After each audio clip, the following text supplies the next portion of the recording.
수학 포기자, 수포자를 양산하는 우리의 수학 교육 실태를 어제 전해드렸는데요. 학계에서는 오히려 국가 경쟁력을 높이려면 지금보다 수학을 더 많이 배워야 한다고 주장하고 있습니다. 이에 대해 교육 현장을 몰라서 하는 소리라는 비판의 목소리도 큰데요. 그 속 사정을 정동훈 기자가 들여다봤습니다. 서울 대치동 학원가.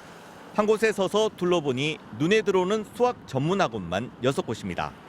수학 클리닉이란 간판도 눈에 띕니다.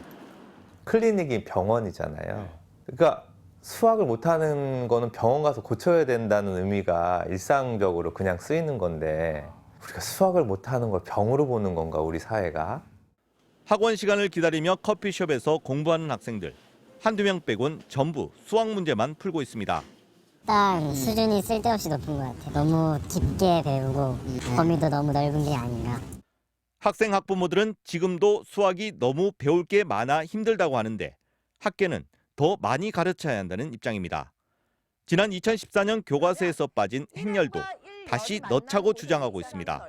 대학에서 행렬까지 가르칠 수는 없다는 겁니다. 인공지능이니 데이터 사이언스이 전부 다 행렬이거든요. 그 개념 없이는 아무것도 할 수 없으니까. 고등학교 교육이 약해졌으면 대학에서 뭔가를 해야 되는, 또 대학 교육은 아직 거기 따라가서 변화가 안 돼 있는 상태예요. 수학교육과 교수인 국회의원, 과기부 장관까지 행렬 교육에 가세합니다. AI의 핵심인 머신러닝을 다루는 구글의 텐서플로어요. 그거는 행렬을 확장, 일반화시킨 것인데요. 2014년 이후 고등학교 입학생부터는 그러니까 행렬을 배우지 않습니다. 이런 과학과 수학에 대한 교육이 훨씬 더 강화돼야 된다는 게 제 생각이고 중고등학교 교과정에 반영이 됐으면 좋겠습니다. 재작년엔 교육부가 기하학을 수능에서 빼겠다고 발표했다가 수학계와 이공계의 거센 반발로 없던 일로 하겠다는 촌극이 벌어졌습니다. 과학계는 한림원이라는 데가 있어요. 국가 원로기구잖아요. 다 들고 일어나서 거기 전임 장관들도 있고 기하 벡터가 21세기 AI나 4차 산업의 아주 최고 중요한 과목이다. 실제로 교과서 변경을 좌지우지하는 교육과정 개발연구 참여자 명단을 보면 발언권을 가진 책임자들은 대부분 대학 교수들입니다. 교사들도 일부 참여하지만 실무진들입니다.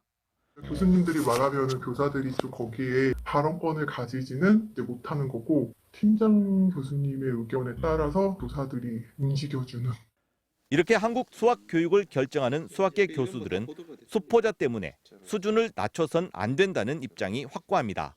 진로 교육을 제대로 하는 그것이 맞는 정답이지, 걔들이 스트레스를 받으니까 공부 잘할 수 있는 애들도 하지 말라고 하는 거는 정답이 아니라는 거죠. 국가 경쟁력만 떨어뜨리는 일이지. 하지만 어려운 수학을 모든 학생에게 강요할 게 아니라 대학이 전공에 필요한 부분을 가르치면 될 일이란 반론도 거세지고 있습니다. 모든 애를 위한 수학과 그 전공에 필요한 수학의 차이죠. 행렬도 AI 하려고 진짜 필요하다면 한 달이면 하는 거예요.